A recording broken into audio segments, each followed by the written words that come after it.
خدا باپ کے زندہ و جلال کلام میں سے زندگی بلا کلام، پالوس رسول کا پہلا خط تموتیس کے نام، اس کا دوسرا باب 1 سے 15 آیت مبارکہ تک۔ پس میں سب سے پہلے یہ نصیحت کرتا ہوں کہ مناجاتیں اور دعائیں اور التجائیں اور شکر گزاریاں سب آدمیوں کے لیے کی جائیں، بادشاہوں اور سب بڑے مرتبے والوں کے واسطے، اس لیے کہ ہم کمال دینداری اور سنجیدگی سے امن و آرام کے ساتھ زندگی گزاریں۔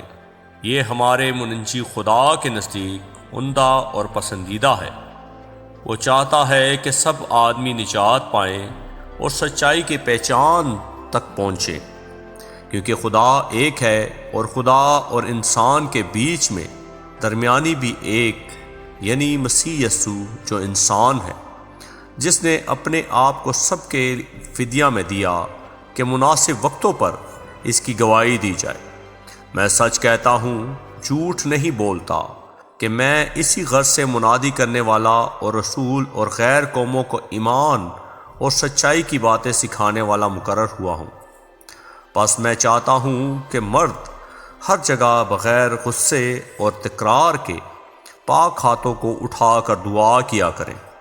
اسی طرح عورتیں حیادار لباس سے شرم اور پرہیزگاری کے ساتھ اپنے آپ کو سنواریں، نہ کہ بال گوندنے اور سونے اور موتیوں اور قیمتی پوشاک سے، بلکہ نیک کاموں سے، جیسے خدا پرستی کا اقرار کرنے والی عورتوں کو مناسب ہے۔